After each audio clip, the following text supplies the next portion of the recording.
figured out a way to help facilitate the awarding of steel for creative and artistic projects. One of the criteria for the application process is that the projects in some way reference the story, the visual language, the impact of the bridge. That's my name up there. I've been involved with the Bay Bridge really since, when was it? Let me see if I can get the date on this. As a part of the mitigation, this is really part of the mitigation for the demolition of the East Bay span. There was a recordation according to the Historic American Engineering record, and I wrote the history of the bridge, and I have to keep it around in hard copy to recall it because it was quite a while ago when this was written. This is this is available online if you go to the Library of Congress Historic American Engineering record and load up your printer, because it's hundreds of pages long, but you can easily get to it. So about a year ago, I think, made a presentation at Spur in San Francisco on the difference between the history of the old bridge, and somebody presented on the history of the new bridge. And so I, rather than, it's really a complicated long story, and to kind of capture the essence of the old bridge, I put together a slideshow about 4. I had told Leslie it was 5 myths, but I cut it down to 4 myths about the old bridge. So that's what this is here. The first myth is that the Bay Bridge is boring because it was designed by boring civil servants, which is actually Kevin Starr in his book, you know, the series of Americans in the California Dream, there's probably 6 of them, and the one on the 30s, he refers to it as a sort of, I think it's something, he has a better way with words, but a ho-hum bridge, because it was designed by straightforward civil servants was the term that he used. And the problem with this myth first is that it's a matter of opinion as to whether it's a boring bridge. I don't think it in any way a boring bridge. And second of all, it wasn't really even designed by civil servants. It had, in the designing of the bridge, the state put together a structure that has never been used before and really has never been used since, which was to have a really core of some of the best civil servants ever to work for the state of California, and this is the 3 of them right here. The guy in the middle is C.H. Purcell, who was a bridge engineer by training, but was effectively the equivalent of the director of Caltrans from the 30s from the late 20s through the 50s, and a remarkable man. And then Charles Andrew is the guy to the left, who was the equivalent of the head of the bridge section at Caltrans, and is generally given credit for designing the Bixby Arch Bridge in Big Sur, which in my opinion is the most beautiful bridge in the state, even more so than the Golden Gate Bridge. And then the guy to the right truly was a civil servant. He was an employee of the state of California, but he had been brought on really just to work on this project. His name is Glenn Woodruff, and he had worked for Ralph Modjeski, which is Eric is going to be talking about a little bit later, who was selected as the real brains behind the bridge was a board of consulting engineers, which were 5 of the best engineers working in the world at the time. With Ralph Modjeski was the chief, was the head of that board. And if you had to say any one person who designed this bridge, it was him. And there he is. And Erica, do you know the provenance of this picture? I think it was like his official. He died very soon after the Bay Bridge was completed, and had this as sort of his official portrait, and he used the Bay Bridge as the setting for this. So I think it probably was something that was important to him, as well as him being important to the bridge. And the other was a foundations man from New York who was just a terrific guy. And Leon Moisieff, who was a suspension bridge engineer who had done a lot of very famous bridges. The one that he probably was least likely to include on his resume was the Galloping Gertie in Tacoma, which he was the official engineer of record for that, not too long after this bridge was done here. He was much younger than this. Modjeski was a fairly old man, and so was Moran. So that was myth number one. And myth number two was that Oakland got the ugly half of the bridge because it was Oakland, and San Francisco is San Francisco, and San Francisco got the nice looking suspension span, and Oakland got this, which is completely erroneous information. The two halves of the bridge were basically the only types of bridges that could be supported. They were the appropriate bridge for the foundations. The foundations controlled all the work. The fact that you could reach bedrock on the San Francisco side, and that's why they got suspension bridges, which absolutely required being able to get to bedrock. And on the Oakland side, it was only possible to reach bedrock immediately at Yerba Buena Island and a short distance to the east of that. And that's why the only big span that you got was what you're seeing, the shipping channel where the cantilever was built. So it had to be that or something like that. The engineers argued over whether there were three types of bridges that they considered for that relatively small shipping channel. One was the cantilever, which was a bridge form that had really only been shown to be useful and safe when the Carquinez Bridge was completed, just not too many years before this bridge was built. A second alternative was a tide arch, which is a really nice looking bridge form. The pedestrian bridge over 80 in Berkeley is a tide arch, and it's a nice looking bridge form. And one of the first really big tide arch had been built just before this bridge at the Hell's Gate in New York, and then they actually seriously considered a self-anchoring suspension bridge, or SAS, although it was a more conventional two-tower design, which had been shown to be workable not very long before this bridge was completed with the Three Sisters in Pittsburgh.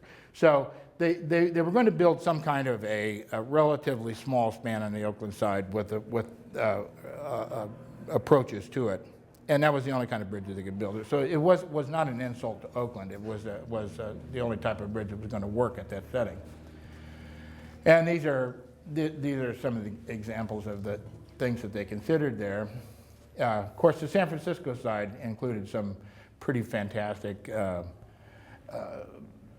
innovations as well, including the double suspension span, which was the only time that had ever been built. It was the first such thing to be built. East Bay. And what you end up with is, it was a lovely bridge. It was a lovely bridge because it had so many different types all linked together, but in a way that made sense, was unified. Third myth was that the state was never really interested in mass transit, and I think people believe this because the transit was pulled off the bridge, fairly soon after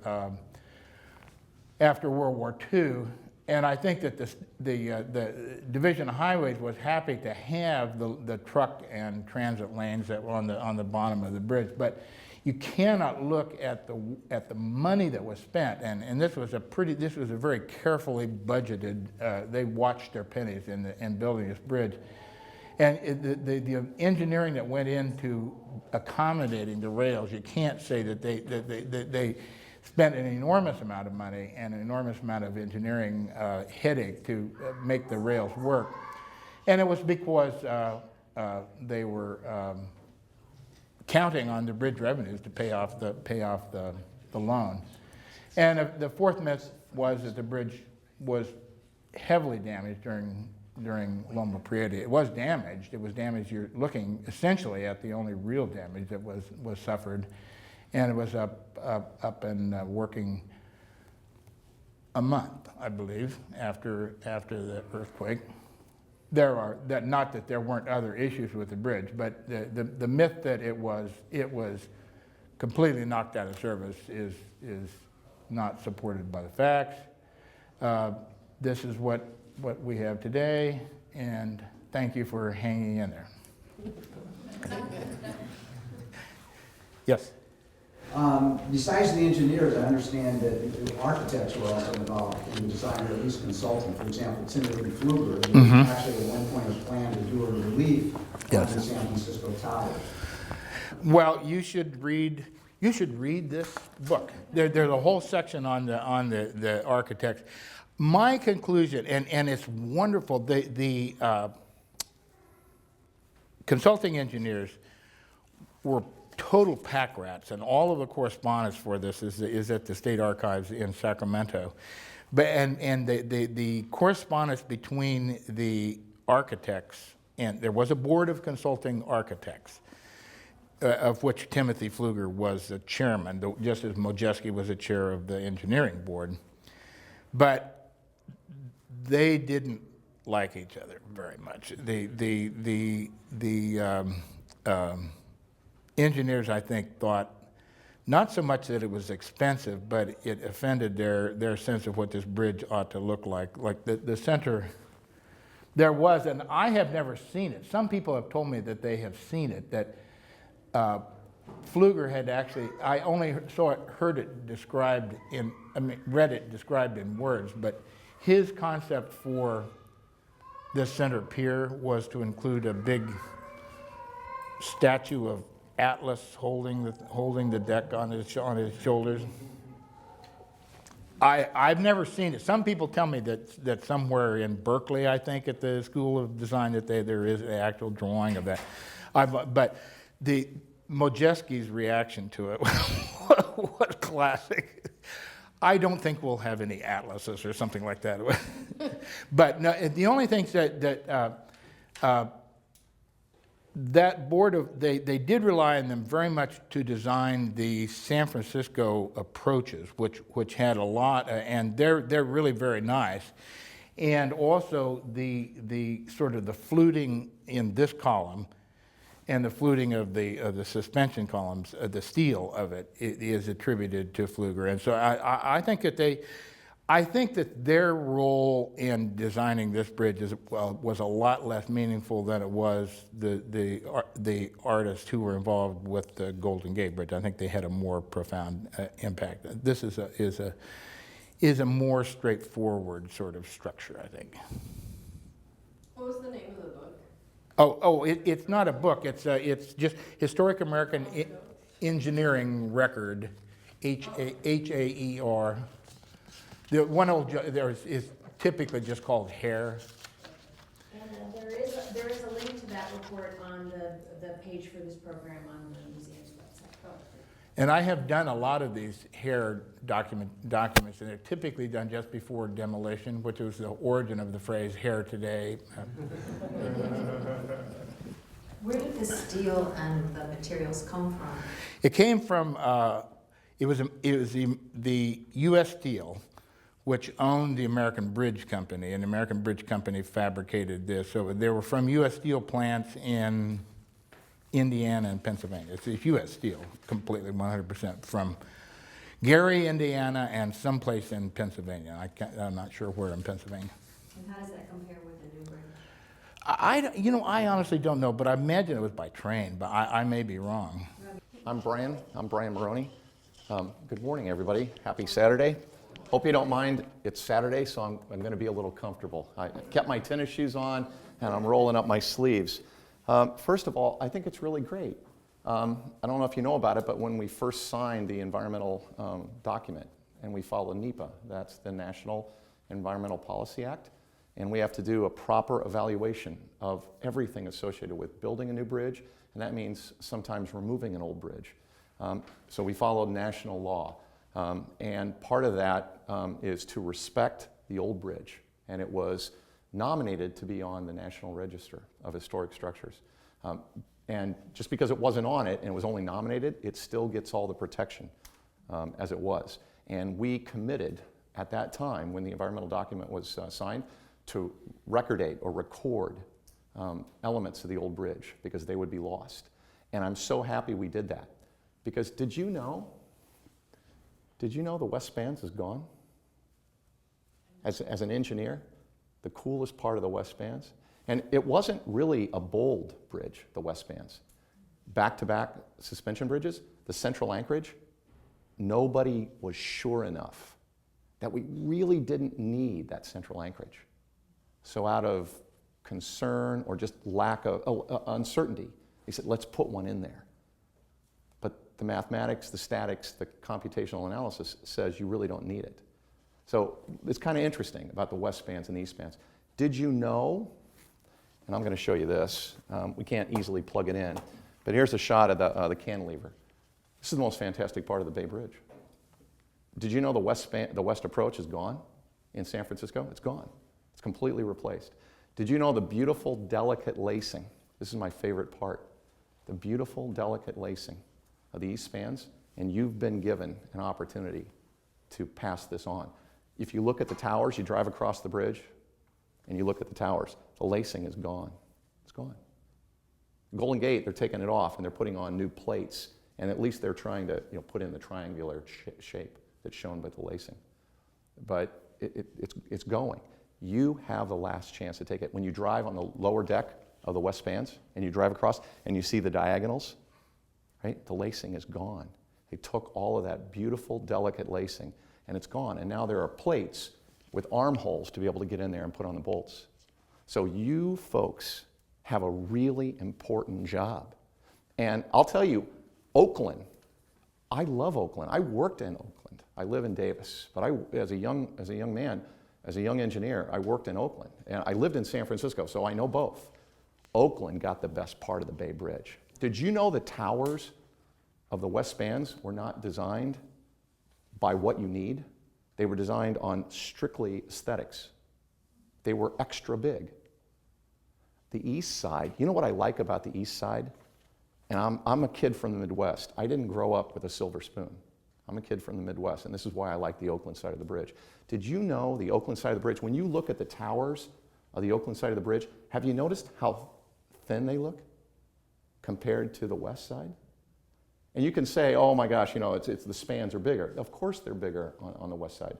But if you really get into the engineering, the calculations of what's needed, and remember what America was when this bridge was being built.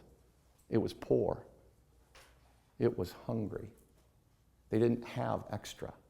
And what I love about the Oakland side of the bridge, two things. First of all, I call it, and I'm an engineer, I'm an honest engineer. What do you need? Nothing more, nothing less, and let it be honest. When you look at it, let it be what it needs to be. That's what the Oakland side of the bridge is. The tower legs, they look skinny because that's all they need. They didn't need any more. And that's fine. I understand there are differences there. I understand it's a different design, but it's kind of interesting. You know what else Oakland has that San Francisco side doesn't have? And I went to the city council, and I met with a lot of people in Oakland about how special the new East Spans is. And the same thing, it was mentioned today about Oakland, San Francisco, and there's a, I don't know if it's about the Giants and the A's, or it's about the Raiders and the 49ers, or it's the Warriors as they're tearing themselves apart about where do the Warriors end up. But what's really cool, and I shared with a bunch of educators and people that were community leaders, and I love Mary King, who was basically the leader of the type selection of the East Spans, Alameda County supervisor, who's moved on to other things, but that's what she does. I told her, did you know that the Oakland side of the bridge has the Emeryville Crescent? It has the feeding grounds and spawning grounds of fish. So I've said, you really need to take out grade school kids, high school kids, and take what is in Oakland and say San Francisco can never have that, because nature has selected those things. So there's these wonderful things on the east sides. And personally, I actually think the east side is much more fantastic. I love suspension bridges. They're really cool, they're really fun, but they're actually, from an engineering perspective, they're much simpler. They're like your grandmother's swing, which is a very simple thing. And that's the beauty of it. It's very, very simple.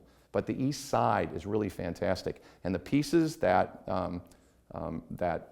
I guess the project team and trying to respect the desire for NEPA and trying to record what this bridge was and maybe never let it get lost is really in your hands. Because the West Approach is gone in San Francisco.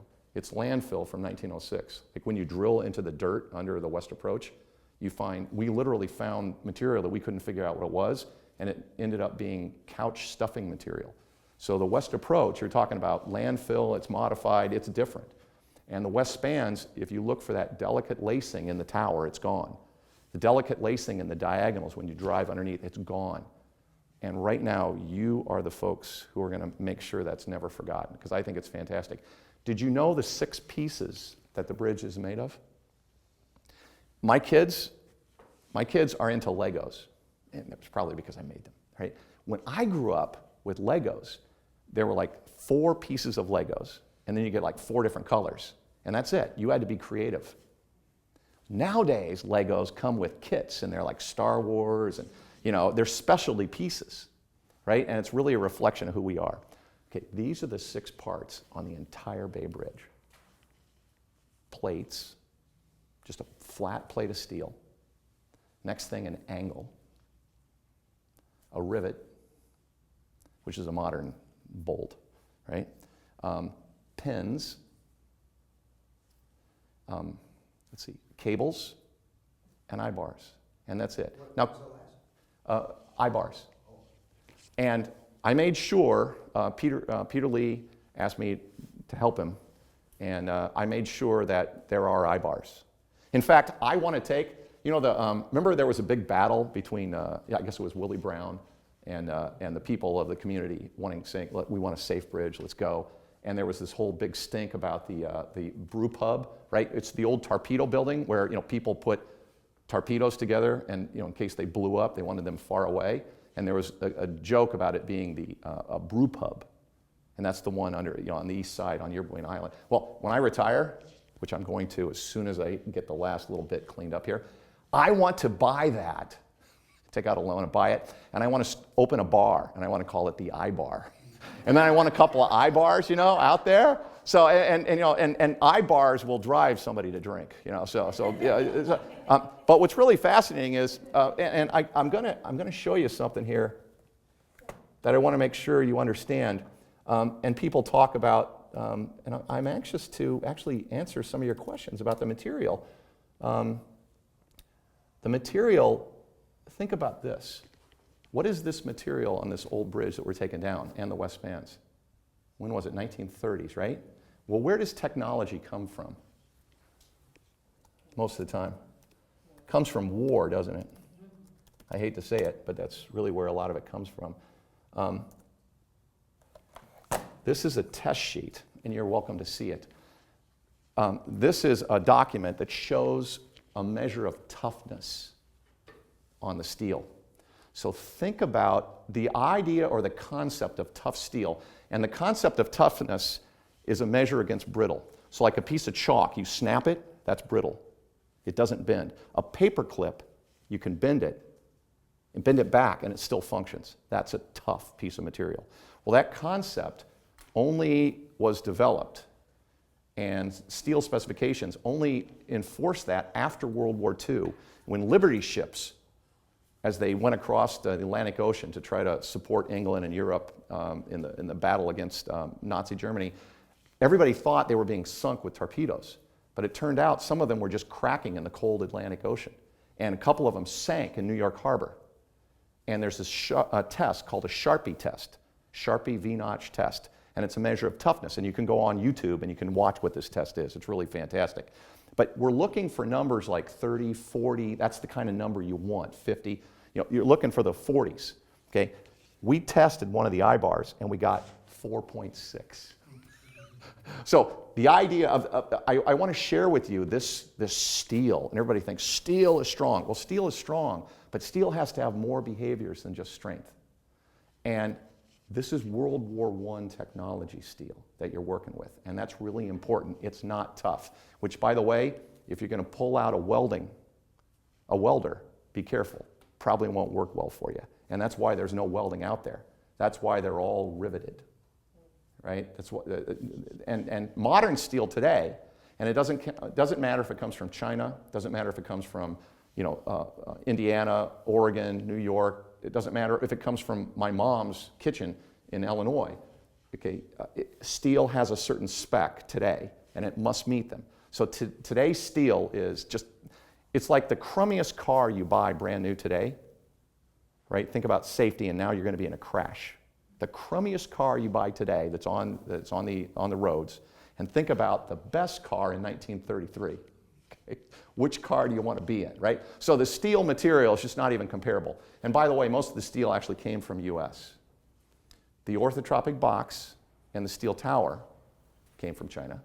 Steel, but again, we took our specifications there, so you just have a clear understanding of that. But all the rebar, all the piles, the light poles, the hand railings, the reinforcing, the structural reinforcing steel, the steel that's inside, the pile caps, it's all here from the U.S. So by and large, you have to remember the self-anchored suspension bridge, it's only like 1/3 of a mile long. It's just one frame, right? So again, a lot of people just are not aware of that kind of stuff, and I guess that's, I don't want you to thinking this is about American steel versus Chinese steel. It's not. And by the way, I grew up with good parents. I don't care if you're tall, short, left-handed, right-handed, black, white, yellow, Chinese, American.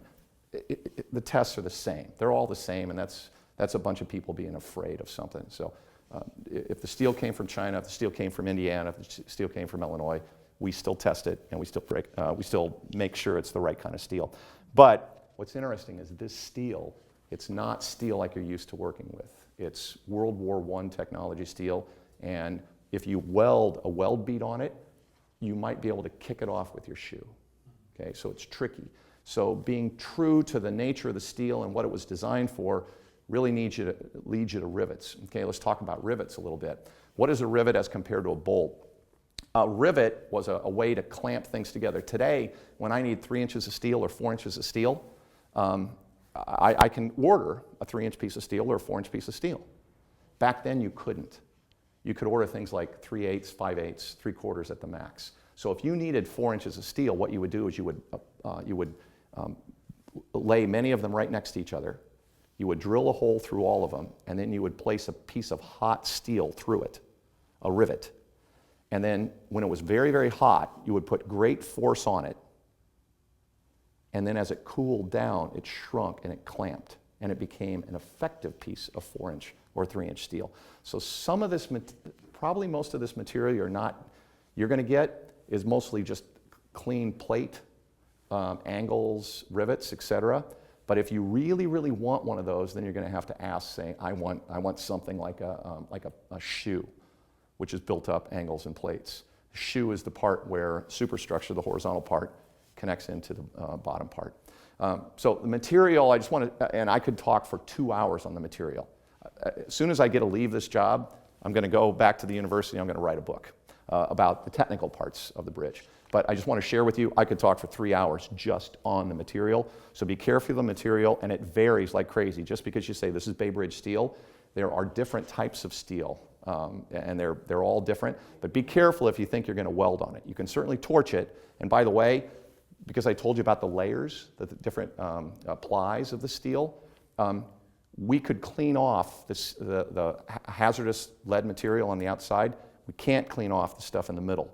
So if you're cutting it, I get we have gas masks, we have special masks and stuff like that. You need to make sure you're being safe on the material. By the way, that's another little bit of history that I wanted to make sure I reminded you of. The bridge is loaded with hazardous material, and nobody knew it. On the deck joints, there's hazardous material. The massive hazardous material, things like asbestos, et cetera, but the massive stuff is the lead, and that's part of history. I don't know how you want to work that in art, but it is, and it's who we were, and we didn't know about it. And you can find pictures of painters that are just coated in this lead paint, and they're happy, no hard hat. They're happy to have a job because they're feeding themselves and their family. So it was a very interesting time. And again, to me, the heart and soul of the Bay Bridge, which is the workhorse. You add up the ADT, average daily traffic, of the other bridges crossing the Bay Bridge matches all those. So the Bay Bridge it is a Oakland bridge. It is the heart and soul of the crossing. And the only thing that challenges it is BART, Bay Area Rapid Transit, which I guess is struggling today. But I love BART. Yeah, it's the most successive transit system in the United States. So it's really good. But the materials, the types of steel, be careful. The east side is absolutely the most fantastic. This is the piece that you want. Unfortunately, the people who worked on the west side and the west approach didn't think about that kind of stuff, but on the east side we did. I don't know if you know about it. I actually asked people, do we want to save a whole 504? I suggested taking one 504 down as a unit and making it an extension of the park. That didn't go, and that's fine. So anyway, look, I'm happy to tell you about anything about the bridge. I guess if I can do one thing, I want to show you this.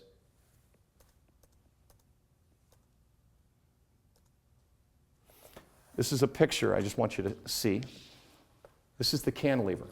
The most fantastic engineering on the entire new bridge project, the entire retrofit project. West approach, west spans, and I worked on lots and lots of bridges. Does this look a little bit like a diving board to you? Right? Just a few months ago, we did this. Right? This was the most fantastic engineering. And if you guys and ladies, if you saw the public outreach, I actually took, because people were saying, ooh, the cantilever. And I asked everybody in the room, there were probably like 20 people from the press, and I go, does anybody know what a cantilever is? And not one person knew what a cantilever was. So me being me, and I can't resist, I'm Irish, so I'm a storyteller, and I can't resist. And I love to teach up at UC Davis, so I have lots of examples in the classroom. So what I did is I brought down a 2x12 piece of board, and I put it on the table, and it extended out many, many feet. And I stood here, and I weigh about 180 pounds. And I had one of our PIO assistants, Star, and I told her, you have to get a life vest on because you never know. I made her put a hard hat on, and she walked out on the cantilever and all the press, and you can find this on the internet, where I stood here, I stood on it, so my weight was down, and she's a light young lady, she probably weighed like 125 pounds. She walked out on the end of the cantilever. And what's really fascinating is the suspension bridge is pretty simple. You build some foundations. Yes, the water stuff that Moran did, very, very cool, very into accounting. And it went down to rock. And that's why we didn't have to replace it. We had to retrofit it because earthquake motions are about a third on rock of what they are in mud. And the east side is all in mud. So, the east side is a much more challenging foundation condition than the east side. But you basically put a foundation in, put the towers up, spin the cables, which have been basically going on since the Civil War, right? Then you lift up the pieces, and it's been done over and over and over and over again. On the east side, going out in the deep water, there was no need for foundations or no desire for foundations, so they had to cantilever it off like a diving board. And this diving board went out 700 feet. And I love to tell this story. We were out there, and the last bar is being cut, the last piece of steel is being cut. Steve Hemminger's over there, and you should have seen his eyes. Boom! And the things move. Old steel structures, they talk. They talk to you. When we did the roll-out, roll-in on a weekend, I don't know if anybody knows about it, but we actually moved 300 feet of double-deck structure out in a single weekend. We shut down the Bay Bridge and moved out 300 feet of double-deck structure. And Route 80 was wide open, and I know they were going to kill people if it didn't work. And there was this moment where we had to break the dead load of the steel, and the loads, it wasn't working. It was not working. So I went out and I started looking at the steel where I knew the high stress points were. And I saw all these people, and Steve Hemminger was over on the other side watching it, and they had no idea what we were doing. No, and if they would have known what we were doing, they would have never let us do this. But when it popped up, it made this incredible noise. Steel bridges talk. Now, I don't know if artists can come up with a way to make it audio, but you know what? I want to let you know, concrete bridges don't talk. Steel bridges talk. And a good bridge engineer knows to listen. It's actually important. So this idea of the materials, the different parts, really simple parts, and that's who we were back then. Maybe we were smarter back then. You know what else is kind of cool? My father has 3 slide rules. He's got a slide rule. I have a pencil, right? This is mine, right? My father has a slide rule that's like this long, a pocket slide rule. He's got a slide rule that's his working slide rule that's like 1 foot long, and he's got a slide rule that's like 2 feet long with a leather pouch that he can put on his belt, right? And that's what we used. And by the way, that's how we went to the moon. That's how we started going to the moon, right? So what's amazing is today we use all these high-tech computers, high-tech everything. You know, tremendous continuum mechanics, tremendous mathematics. But back then, simple material, not the best material in the world, simple material, okay? Not a lot of different types of parts, right? The simple Lego set, not the fancy Lego set, right? And then the calculations, the things that they did, they could do it on a piece of paper. They could do it with a slide rule. That is, I've got a doctorate from University of California, Davis. I am grateful for the smart people who decided to teach me some things. I always remember who they are. They're much greater than I am. I just stand on their shoulders. So I have great admiration for the people that, whatever reason, they decided to teach me a few things. But those engineers back then, it's amazing what they did with basically bear skins and stone knives. I mean, it's really kind of amazing what they did. Now, they also lost a lot of people. Probably the best thing I'm happy about on the New Bay Bridge is, so far we have not lost 1 person out on this site, which is really amazing. You know, the West Spans didn't have that experience. There were some, you know, challenges, and normally that's a big problem, but that's something we've really, really tried to make sure we maintain on. But back then, things were a lot tougher, a lot harder, and there were a lot of people who were lost. By the way, I've actually read all the reports on the people that died on the Bay Bridge. It's, you know, that's another interesting twist. But I guess if I could summarize it, interesting material. You have the last piece of the Bay Bridge because it's gone every place else. And you're taken out, and that lacing, to me, it's the most delicate, amazing thing. And there's a concept, it's just not about the strength of the material, it's about something called buckling. So material itself, if you have a really short piece of steel, you can squeeze it, put it in compression, and the material will strain. And that's a high-tech engineering term about, we probably don't need to go into that. But have you ever taken a yardstick, held it up and put your hand on it and pushed it, and the yardstick, the wood didn't break, but it bowed out? Okay, that's a behavior called buckling. Okay, that was really fundamental to something on this bridge. And that's about its slenderness ratio. So a couple of little teasers for you. Material, the parts, the history, the engineering that took place, particularly on the east side. The engineering on the east side is fantastic. That 700-foot cantilever. I kind of wonder if some of you might build a cantilever. Also talk about the foundations. The foundations on the east side, they go down, they're the deepest ones on the east side. Like for example, the new bridge, there's more structure that you can't see than there is structure you can see. So I don't know if that's something of interest to you. The environment itself is biologically rich, fantastic. There are eelgrass beds on the east side, not on the west side. You know, and when I go places like to schools, I like to show the kids about, hey, look, these are the fish. This is what an elephant seal is. You know, this is part of this environment. And I hope someday Oakland will really embrace those kinds of things. And I guess, let's see, is there anything else I might want to share with you? Well, the erection process is very cool. Does everybody know about rivets? Anybody heard of a pitcher and a catcher? Okay, so cool. So some of you know about that. I can imagine, instead of like a little troll, I can imagine some cantilevered piece about the erection, about the equipment that was used, the people who they are, and I can imagine an artist having a pitcher, you know, with the tongs and the hot rivet and a catcher, you know, catching those things. I can imagine a really, really cool thing, but my imagination is probably limited.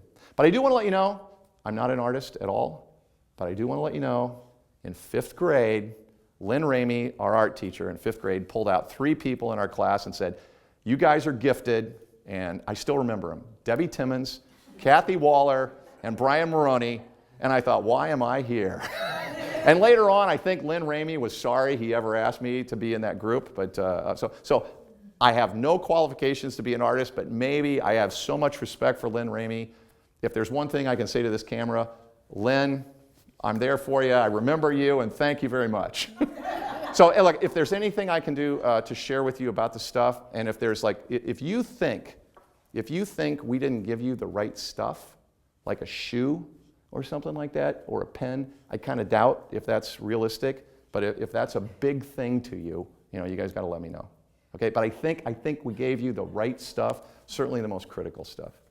But all the material for this program is coming from the second phase, almost all of it from the 504s.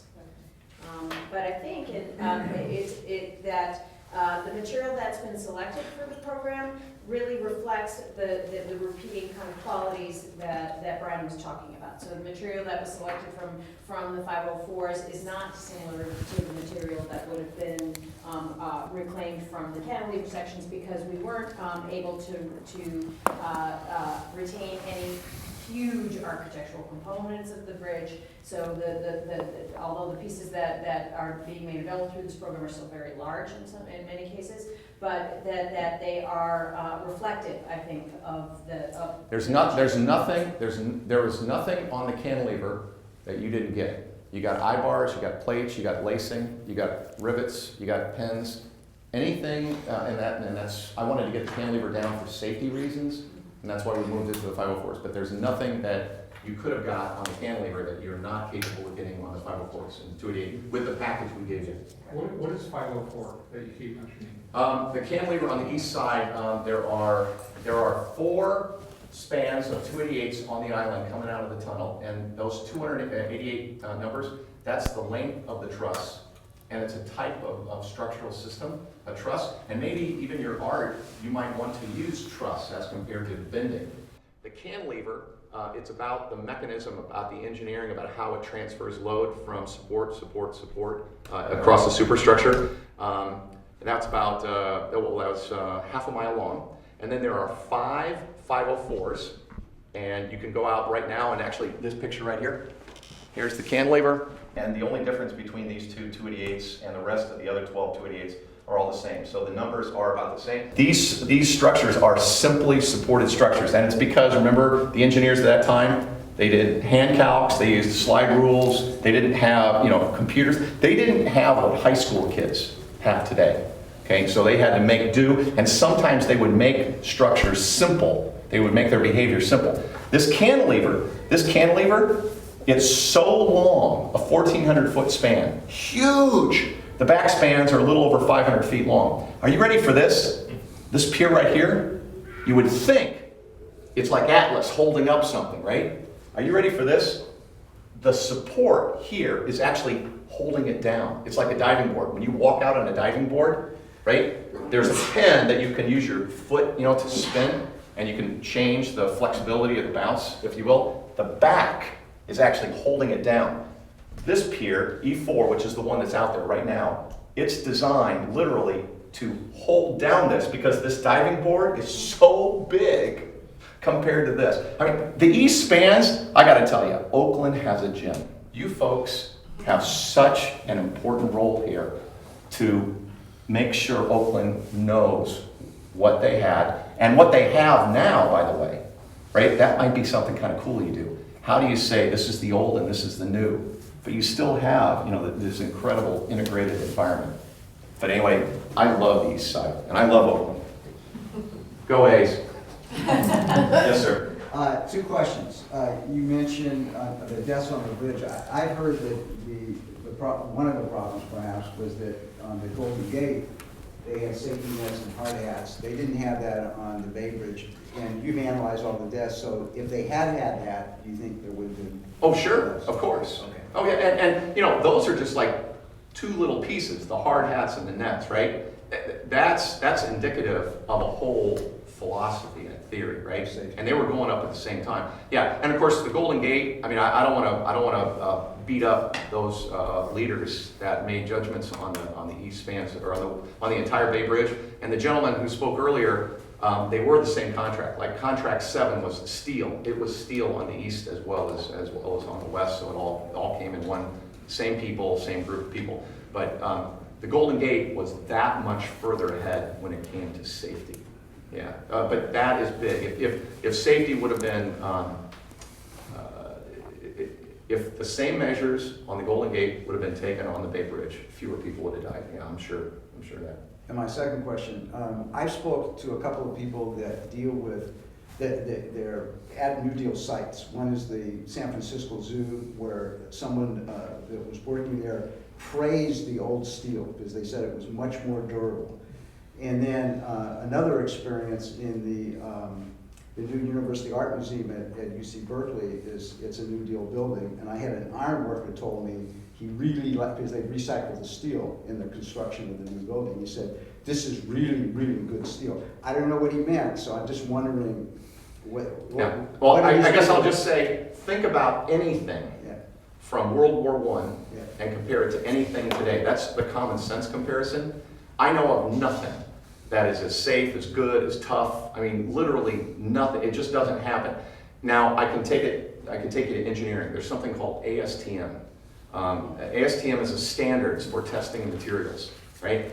And today, there are standards about how strong the steel needs to be. Not just how strong it is, but then once you start to go to its limits, it's not supposed to break. It's supposed to stretch. Like when you chew gum and you pull it out, you know, and it continues to stretch, but it doesn't break.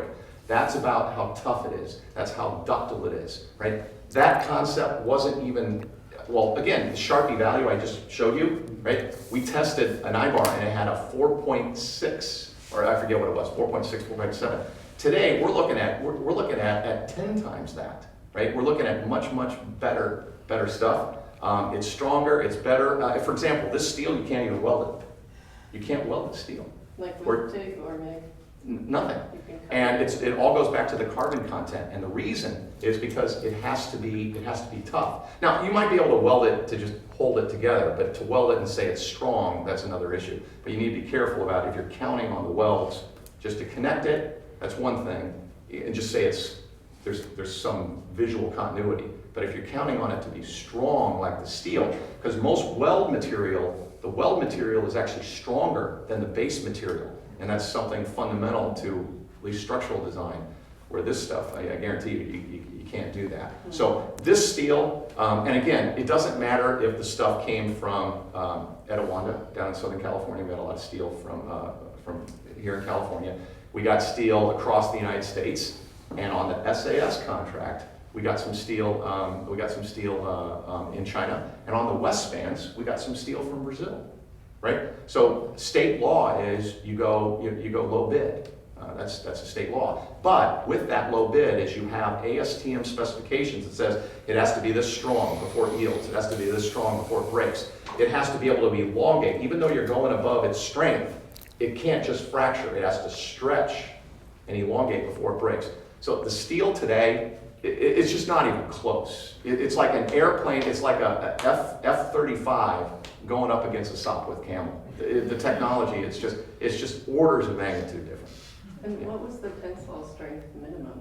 It varied. There are a whole variety of different types of steel. For whichever piece you needed, for whichever piece was needed. Yes, that's right. Depending on the load that was there, and it varied. It varied. Yeah. Hey, Brian. So I'm a structural engineer as well. Hi. On the selections given here. Hi. But I had a question about the Sharpie V-notch testing. Yeah. When was that done? And is that available on our website? Maybe you know that last We don't have that, we didn't have that yet available, so I would like to make that available. I can send you the pictures that I just showed on my laptop. If well, I think I got an email from Karen Betts. I can just send that. I can send a few pictures plus a few more.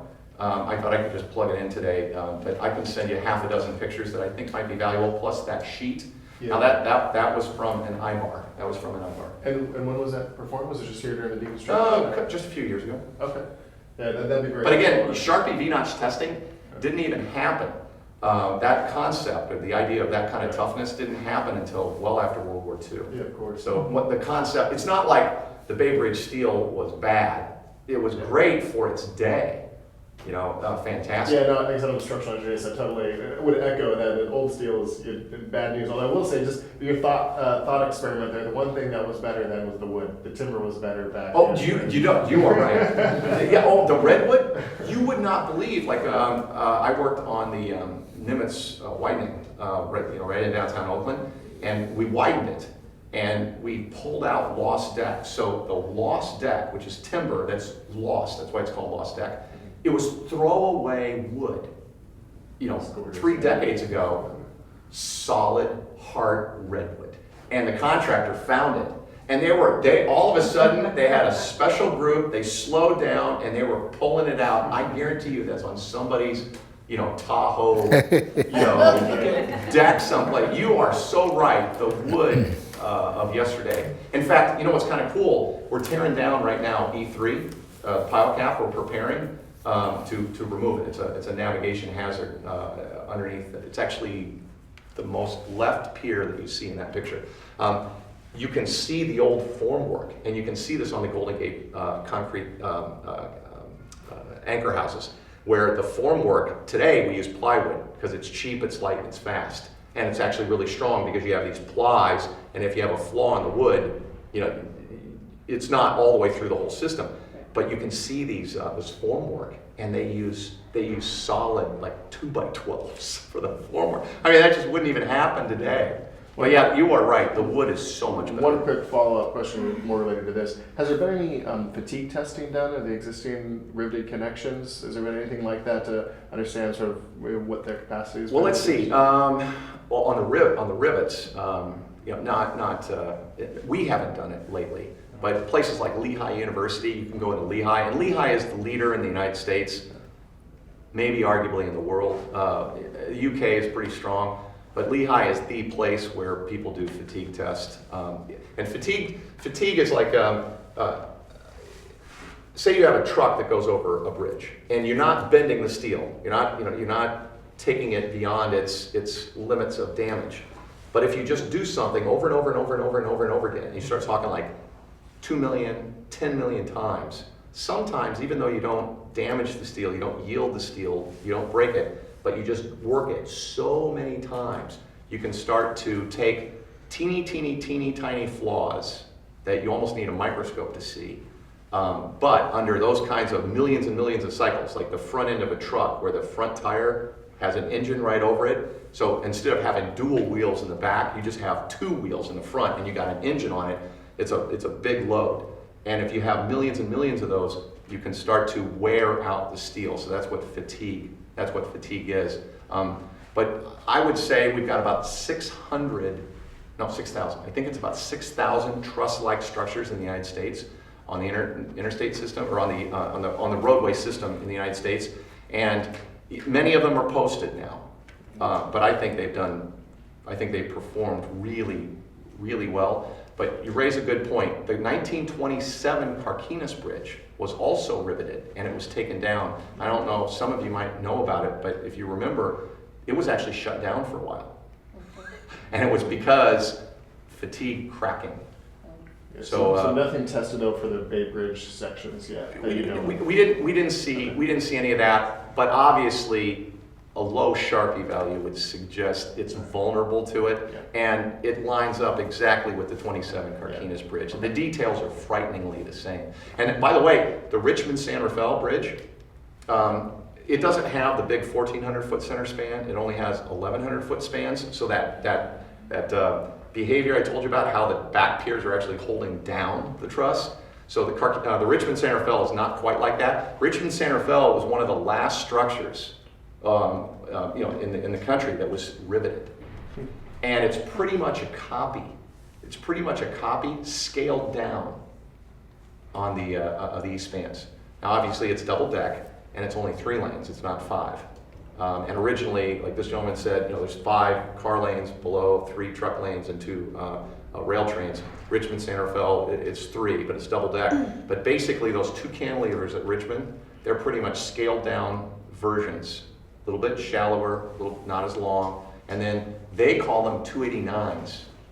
There are no 504s over there, but the 289s are basically 288s, and they're just narrowed a little bit. Yeah, and they're riveted. But we painted this bridge. That bridge, we've struggled to keep it painted. Yes, sir. I'm a former steelworker from the Midwest, and it's really interesting to hear you talk about the welding piece, because that was something I was really dependent on. Again, I'm not saying you can't melt it together. I'm just saying, you check in the carbon content, and you know about the carbon contents. Mhm. You're going to have to do a little special extra to deal with bringing them together. And you just be aware, you're going to have to do a little extra chemistry check or something like that, and choose the weldment. And you know how a weldment is usually higher strength. That you may, and that's standard. Well, this is not going to be a building or a bridge, right? So This is art. but it's still. It has to be structurally sound. Exactly. So you might want to think about using a lower strength material. So when the material, when it cools and shrinks, you take the thermal strains in the weld material as compared to the HAZ, the heat affected zone in the base metal. So I think if you're clever, and if you're a steel person, then you have to be clever or you wouldn't be here. I think you can do it, but you're going to have to do something unusual. But think about using, and actually it'll be cheaper too, because the stick won't have to be as fancy. But again, as it shrinks, if you can take all that demand, that shrinkage, that ductility that you need, that toughness, and take it in the weld material, then the HAZ or the base material doesn't have to do it. And the final question is, I thought I heard that the lead paint was going to be abated. It was going to be all of the available material. All the material will be sandblasted to an accepted industry standard before it's distributed. So the expectation is that the visible material on the outside will all be removed. There is, as Dr. Maroney suggested, that any paint that's between plies or under rivets, so therefore not available, to physically be accessed with the sandblasting, won't be remediated necessarily. So we're working now to, we've identified the standards that are relevant for working with the material per the Air Quality Board, who is the responsible party for making decisions about these things, and we'll be posting them on the website so that people can refer specifically to those standards. We can't really comment about any one particular project, because it depends greatly on what how the material is going to be used, where it's going to be used, how it might be coated, whether it's going to be painted or galvanized. There are a number of different considerations, both for anything that relates to engineering or the structural requirements of a project, or the specifics of how the material is going to be used. The requirements will vary by site and by project.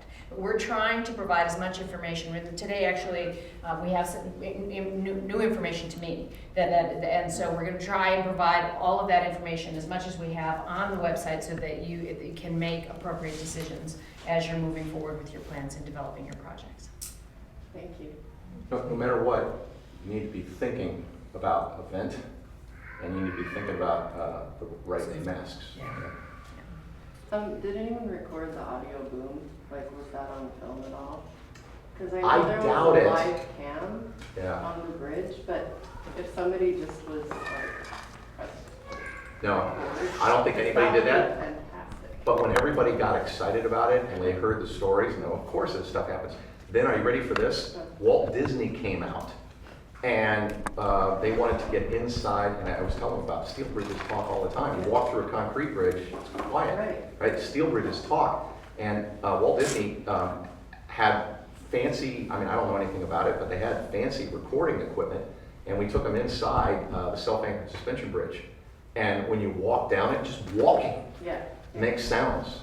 Yeah, so I do audio work, so that would be very interesting. Well, I consider the project friends with the Museum of Oakland. If the Museum of Oakland wanted some of you to be able to go out and record sounds, I'm sure we could take you out on a day. We'd probably do it all at once. Everybody could do it.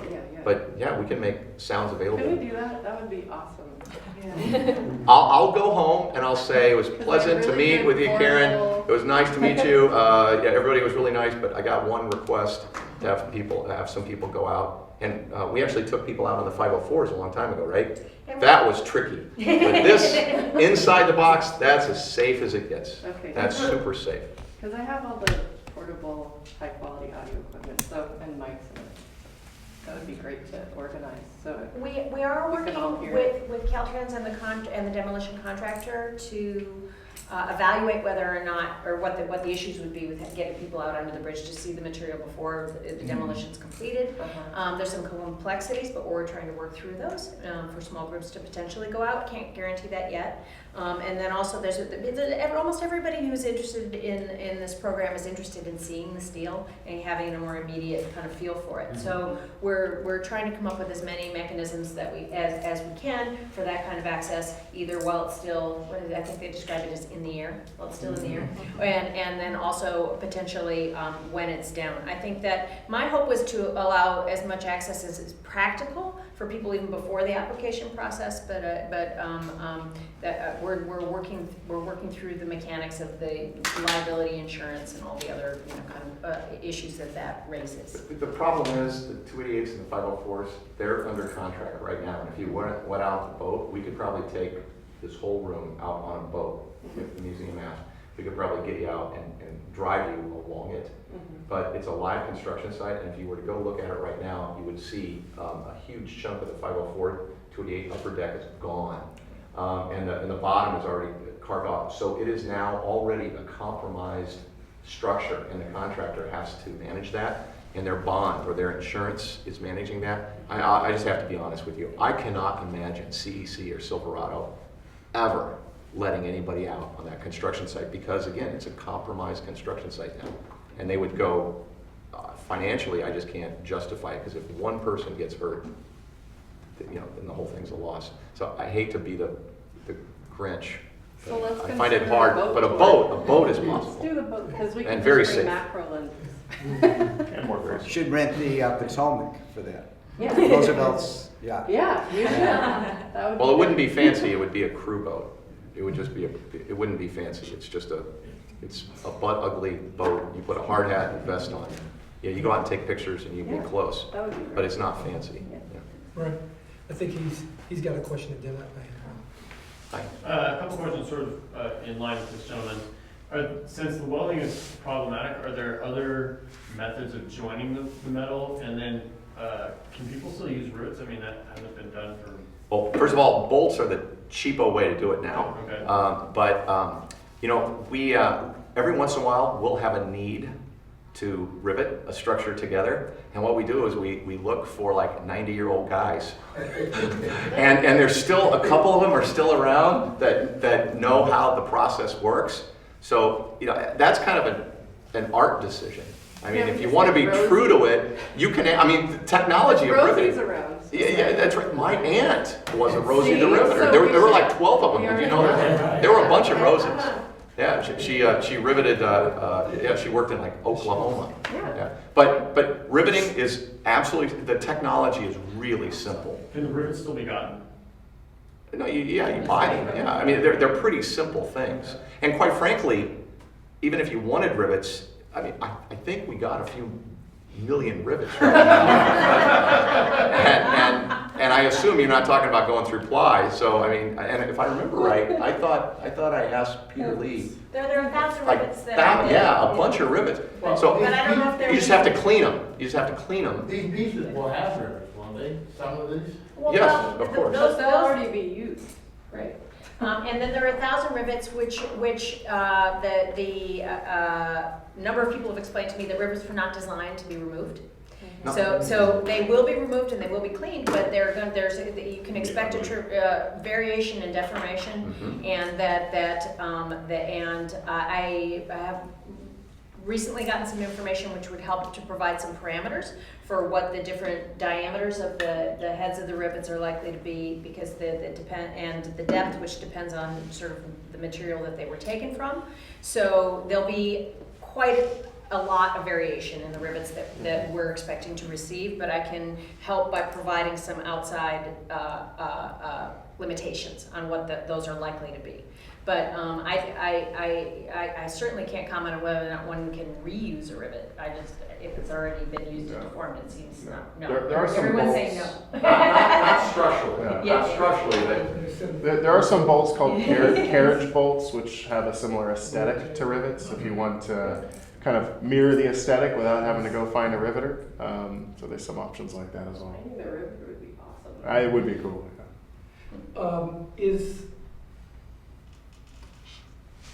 I know the design is in. Is there any consideration about using any of the bridge, the old bridge parts, for the completion of this pedestrian bicycle path to Treasure Island? You mean on the west spans? No, on the east span, because That's actually already all done. so It's not open, but the beams that are not erected yet, they're actually on site. That material's, the architect, Donald McDonald, that was highly designed.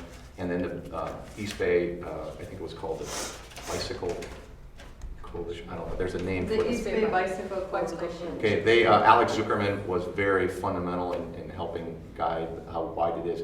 That's all set, but I know there is an effort, because I got asked to offer some thoughts to a consideration of a bicycle path on the west spans. yes. But that's, But that's a very preliminary stage right now. And I might comment, though, that I think that there were 2 allocations of steel material being salvaged from the Bay Bridge. One allocation is for the Gateway Park project, which is a public space that's being designed now and is under development at the Touchstone, Oakland Touchstone side.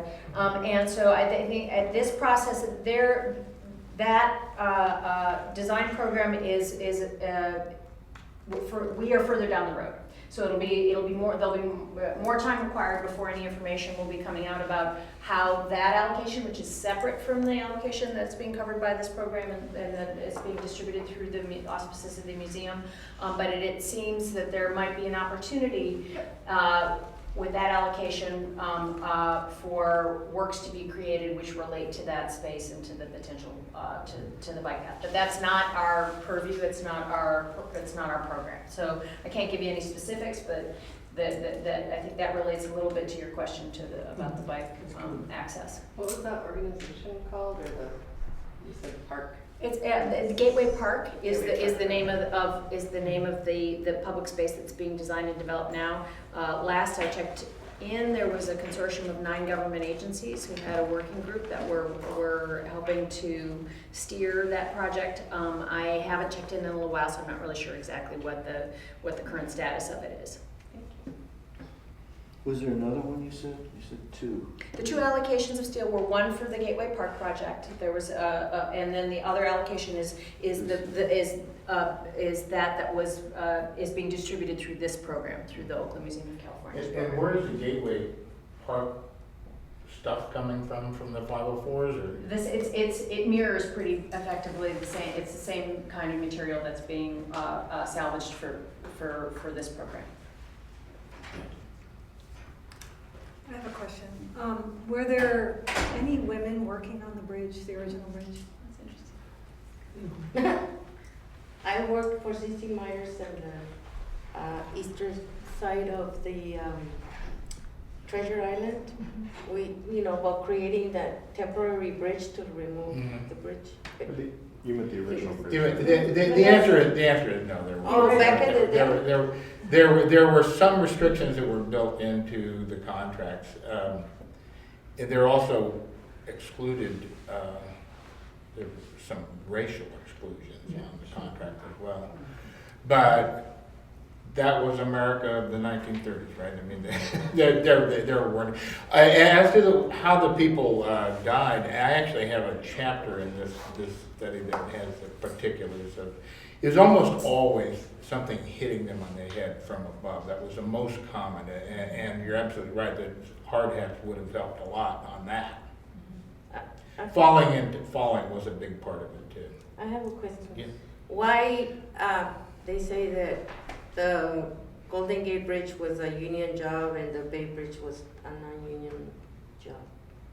What happened there? Do you know? See, it's a good question. It's been too long since I looked at it. I could probably answer that. Yeah. The Golden Gate was private contractors. So, and I guess they were, worked with union workers. A lot of the workers here this was a New Deal project. So. Well, no, I mean, these were, all of these people were the employees of private companies. I don't think there were anybody working on this bridge that got a check directly from the government. The government gave the check to the private companies, and the private companies, these were all employees. And a great Treasure deal. Island, though. On Treasure Island, the people that built Treasure Island, many of those were. I honestly don't know about Treasure Island, but in actuality, I do, and in this day, this was done some years ago. The bulk of the unionization was by skill. That the steel workers were almost all unionized, whereas the laborers were not. That was and the vast majority of the employees were laborers rather than the carpenters and the steel workers and so on and so forth.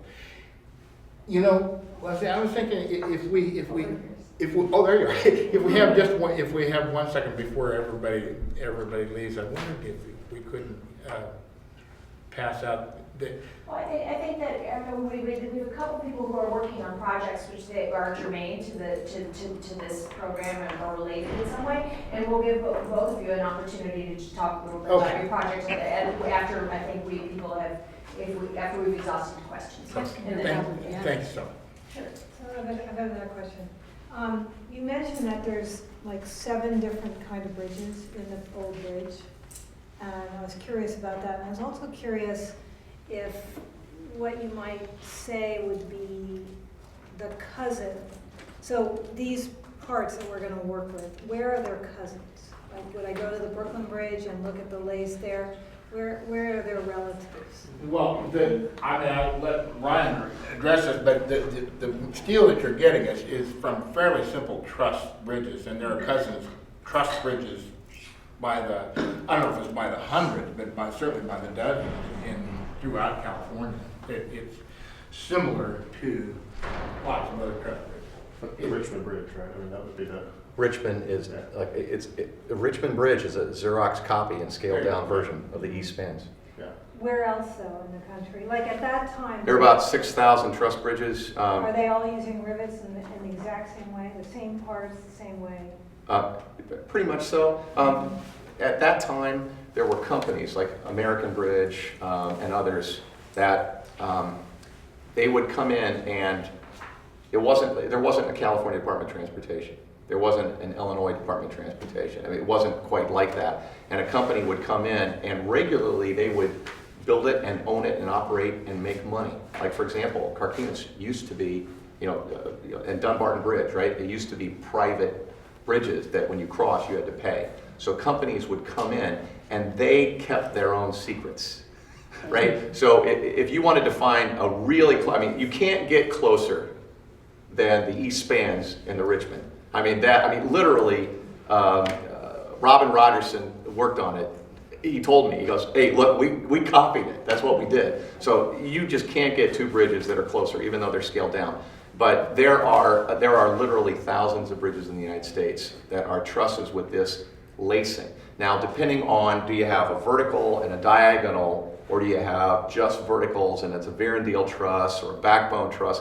There are about a dozen different types of trusses, and a lot of those different types of trusses came from private companies, literally dating back to like the Civil War. Some of them started out as timber, right? The concept of these trusses. And when those companies learned how to do it and they go, okay, this is working, they wouldn't share. So to be able to say this era, this is an American Bridge truss, that's a big deal. But American Bridge, right? They're not self-owned anymore, right? They're owned by an entity outside of the United States now. So that historic spirit, is sort of gone, and there's only a few thousand of these things left in the U.S. So I think this is really cool. But the cousins, they're all over the place, and you can see lacing. And again, what lacing is, remember I told you about the yardstick, right? You push it, and it pops open. Well, sometimes when I teach class, I'll say, okay, let's take 2 yardsticks and push them down, and they pop out. But then I say, now let's take those 2 yardsticks and let's glue them in a little T shape. Overnight they glue, and now their properties are different. fun, nerdy, high-tech engineering properties. But now, when you push on it because of that T-shape, it doesn't bow out that way anymore. It has a completely different behavior. So that's kind of the delicacy of the differences. But if you like drive down and you see sides that have plates, and you see angles on the corners, and then you see this delicate lacing, what you'll see is like sometimes it'll be one rivet at each connection. Sometimes you'll see 3 rivets at each connection. Sometimes you'll see one lacing that's flat and another lacing that's flat. Sometimes you'll see one lacing that's flat and the next lacing has an angle. Well, that angle all of a sudden keeps that lacing from buckling, and the lacing is keeping the plates from buckling. So it's like this, I hate to say it, but it's sort of like an amazing house of cards that these people kept track of 80 years ago. I mean, it's really fantastic, you know, what they did. Yeah, I would say, you know, you could probably go online, just under Google, type in truss bridge, and you'll get images. You get like 300, and one of them will be images of truss bridges, and they'll just be all over the place.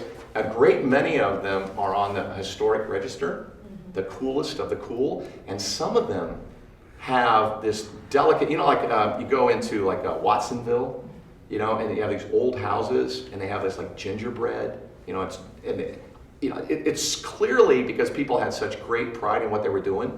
You can find trusses around the U.S. that are like that some companies did that, particularly on the portals. That's the big frame that when you first go through into the truss and you have this canopy you drive under, sometimes you walk through and it's like announcing, hey, we're proud of what we did. And what they have, it's almost like gingerbread. When you go around the United States, my wife has to suffer.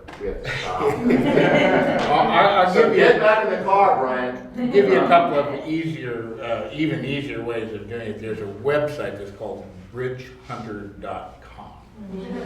And that's one way of doing it, and it has a national listing, and it has them broken down, you say, by pier and deal, or by full truss, or whatever type of truss.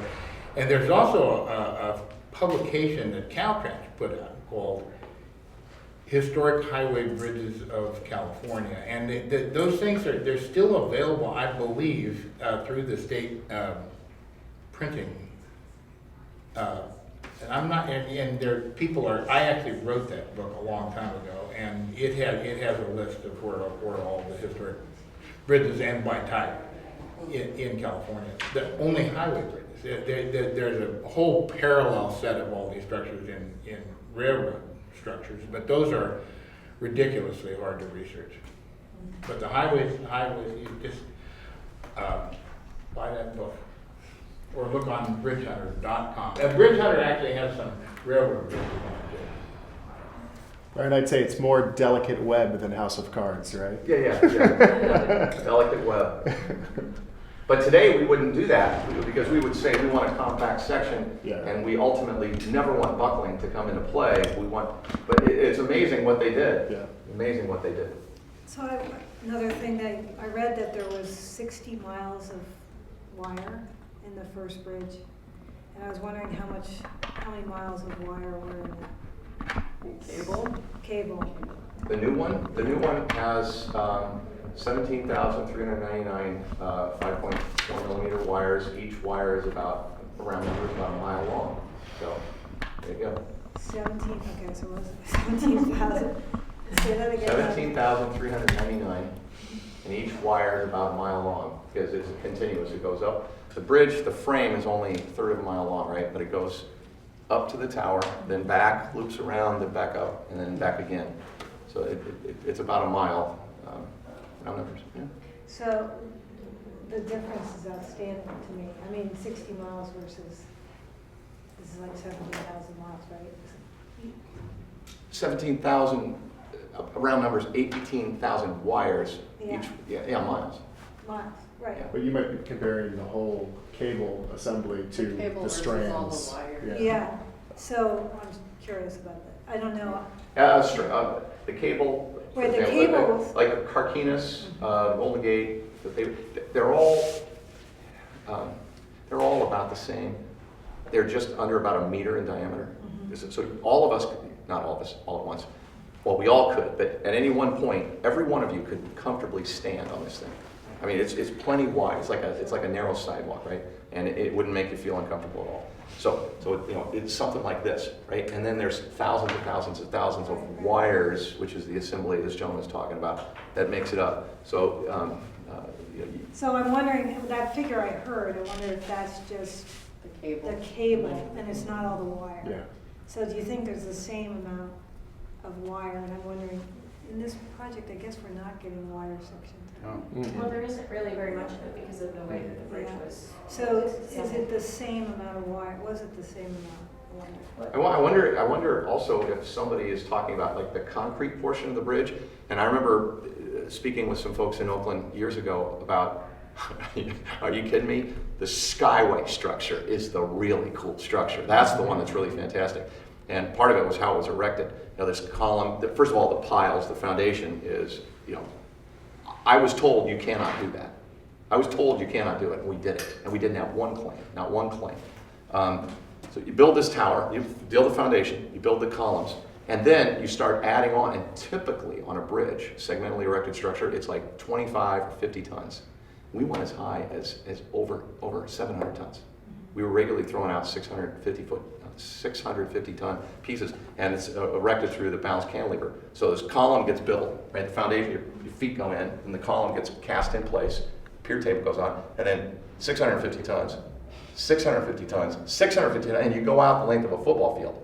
That's what's fantastic. Yeah. And we actually talked about, you know, to talking about, gee whiz, we should be going out to kids in Oakland, schools, that hey, you want to understand about balancing? Mm-hmm. You know, equilibrium, right? The left side of the equation equals the right side of the equation. And we didn't say what's the strength of the column.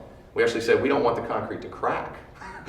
we actually want it, we don't even want to really even push these columns. So inside that trick of doing that, there are miles and miles and miles and miles and miles of pre-stressing strands. Each pre-stressing strand is like a woven network. So if you were, when you start talking about you know, big numbers, I wonder if somebody was including the wires, because the wires are very similar. The wires that we used on the new SAS and the wires that we used in the Skyway, normal steel today is like 50 KSI, 50 kips per square inch. That's how strong it is. A kip is 1,000 pounds. So 50,000 PSI. That's common, that's regular vanilla steel today. This stuff on the cables and pre-stressing, it's 270 KSI. So it's like 5 times stronger than normal steel. And there's no free lunch. Every time you want one thing really bad, you have to give up something else. So it gets pretty complicated. So when people start talking about big numbers, especially with wires, I bet they're going to be throwing around the Skyway pre-stressing wires too. Very similar wires. I had a quick history question about the laborers who worked on the bridge to build it. Yeah. Can you talk about where they came from? Like, was it mostly local people, or was it yeah. people busted? You should download this. I actually have those statistics. It tended to be that the laborers, the ununionized people who carried sacks of concrete around, were almost exclusively local, almost exclusively Northern California. The unionized steel workers mainly came from out of state. There are people who had been working on the Empire State Building, you know, the people who were used to high steel. So there was a difference in terms of the, you just couldn't find those people in California. People who were, you know, there are some people who and like, what is his name? They named the bridge after him. Zampa, right? It was, but he was experienced because he had gone out of state to do that type of work. He'd been working all over the country. So the unionized people tended to be from out of state, and the yeah. In fact, I even sort of did a statistical analysis of them, but they were young men from Northern California. Any other, as we kind of wind up this section of the program, are there any other questions specifically about Carl? All right. Go ahead. Would it be possible to get actual very specific dimensions of the 6 fundamental parts of the bridge? I think that we can certainly try. I think that those fundamental parts vary, at least from my observation, Okay, so they're not completely uniform. But they're like the same width throughout the system, right? And it's like a 2x4. They bought like. No, rivets come in different sizes, different diameters, just like you buy a bolt. The plates come in all different thicknesses, and well, they never got a larger than like 3/4 of an inch. Most of them are like 3/8 or 5/8, but they vary like crazy. The angles are pretty standard. There's only a few different types of angles. The pins at the shoes and at the end of each eye bar, and I believe. I'm not sure exactly what you got, but I did say X number of eye bars and take a pen with them. Okay. So you should have some pins. Pins are pretty standard. The eye bars are, there's 5, well the eye bars, there's only like 5 variations? I think there's like 3 variations. So if we could have those in like a SolidWorks or a SketchUp format. But there aren't 3D formats, but we do have the as-built the drawings, which are available on the website. Okay. Which are the 1933 engineering drawings, and we have really hard to read. You need, they are hard to read, and they're large files, and if you need to download them and then look at them at 100%, at the file at 100%, and then become more legible, they are a little challenging to read. It looks like on the website there was some almost CAD drawings, modern CAD drawings that call out the numbers. Did someone do those? There were only a few that were available to us. We looked into, we tried hard to source CAD drawings for the material that is being made available. Yeah. There's a guy named outside in California, over at Emeryville. There's a guy named Homayun Abbas. He owns NorCal. Mm-hmm. He's a private consultant. He specializes in structural steel detailing, and he has done some drawings. So you could contact him. You'd probably have to buy them. We did contact him, and the cost was prohibitive relative to this project. So it's better for us to just go there and measure it, do our own drawings, our own CAD models at this point. Yes, I think that we went to some lengths to see if we could make those resources available, and they were cost prohibitive. So Are those owned by Caltrans? No, not in this case apparently. They are. I'm wearing glasses today because of this job and looking at those drawings, I'm sure. The original drawings were not on paper. They were on linen. And they're like my father. My father used to ink. He went to Bradley University School. But back then, they didn't draw on paper or mylar. They used linen, and they would ink. And the drawings are artwork. They have fractions of an inch. And the stuff that we had, I actually said, I don't think Caltrans is capable of properly taking care of these. So all of them that I could get my hands on, I tried to get over to the Capitol, the archives, because I know they know how to do that kind of stuff. But I know I spent a lot of money getting the very best possible Xeroxes of those, and that's probably what you have. And you know, it's hard. And actually, if you go back to the old linens, if you think about it, they're starting to crumble when you touch them. Are you saying that those linens are at the state archives now? I sent a bunch of stuff to the archives, and they were going to maybe have special rooms. At least that's what we were thinking. Like, I'm not a historian, I don't know exactly, but I do know there are people who know how to do that. But for those of you, if your art is going to try to tell the story of what was back then, they didn't have paper. They did linen, and the detailers, we call them detailers now. Back then it was a draftsperson. I mean, it was an absolute piece of art. And when I learned drafting, we spent a long time just lettering. I mean, it was an art. We don't even teach our kids cursive now in schools. Well, right? we do still in Berkeley. Well, great in Berkeley. It's a real shame. Some people are still learning that. So, any other questions for our two speakers? And then Is there a way to, if we have follow-up questions, can we send them to you, or is there like a forum we could have? You're welcome to send them to you, and I'll see if we can, both of these gentlemen are, I feel very fortunate that they were willing and able to make this time available, so I can't guarantee that they're an open resource in terms of being able to answer one-off and specific questions, but we can try. So, and I would really very much like to please thank both Steve and Brian for being here. So I just wanted to introduce a really relevant film that I'm involved with, and same with Stephen. It's called Bridging Urban America, a story about Ralph Modjeski, who we were introduced to today. He was very paramount for the Bay Bridge, and he also built over 40 superstructures in America. He was a Polish immigrant, so this is a film really about his personal history. He was a pianist turned civil engineer, and the film features 8 of the bridges. It's beautiful. There are aerials in it and underwater, and it's in post-production right now, so hopefully it'll be done by the end of the year. But there's information on here. It's bridginguamericafilm.com. You can stay updated with the information. But he was a very important person. No film was ever made about him, and we just thought that this would be a relevant audience to share this. So, yeah, thank you. And I am a resource too, so if you have questions about it. Yeah, this was great hearing about the engineering side of it, of the history. What I want to share with people, I'm going to pass these around, is maybe the social or public policy history, because this was a New Deal project, as was the approaches to the Golden Gate and Caldecott Tunnel, and I could go on and on.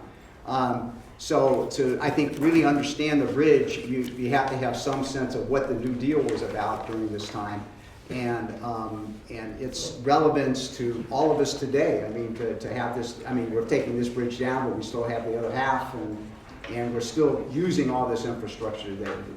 So this is really a large part of what this bridge is about. And I also have some cards that our organization, the Living New Deal, which produced these maps, and Susan Ives here actually designed the maps, but we have an organization that shares information about the New Deal, and we have, if you want to sign up, particularly your email address, we do occasional mailings and have a newsletter, so you can kind of keep up to date on what is going on to commemorate this period. The other half of what I wanted to say was that after the last workshop, my mind started to work a little bit, and I thought of what may be a collaborative project for people, and I'm actually approaching the Art Commission with this, is that what's interesting potentially about this is that this site, particularly Treasure Island, faces San Francisco, where the United Nations was founded. In New York City, there's a comparable site on Roosevelt Island where there's a new monument to Franklin Roosevelt. And the idea I have is that there could be a very substantial monument on Treasure Island that would be dedicated, 1, to the founding of UN right here in San Francisco, 2, to the workers of the bridge and all New Deal workers, because there really isn't a monument in this country to those folks, and 3, to the artists of the period, because the Treasure Island, you're in direct sight lines of Coit Tower. Treasure Island itself was the site of the 40 World's Fair, where lots of artists did, 39 and 40, lots of artists did work, including Diego Rivera. So I think it would be an opportunity to commemorate this. I think artists would have to figure out a way to do that. And also I think the challenge is taking this very heavy material and making something that's just not a Hulk, but something that's, has some likeness to it. But, and I also think that it could include some kind of narrative, and I think of 2 other monuments in San Francisco. One is the one across from the Rincon Annex Post Office near the Ferry Building, which is a steel sculpture, but it has enamel mural on it. And then also the monument to the Abraham Lincoln Brigade facing the Ferry Building. And that also has both pictorial and written material that's part of that monument. It's actually, I guess, on onyx, but So two examples. I think that the site that we set up for collaboration would maybe be a good place for you to post Yeah, some I definitely will information, share give this. people an Yeah. opportunity to maybe connect with you and regarding that.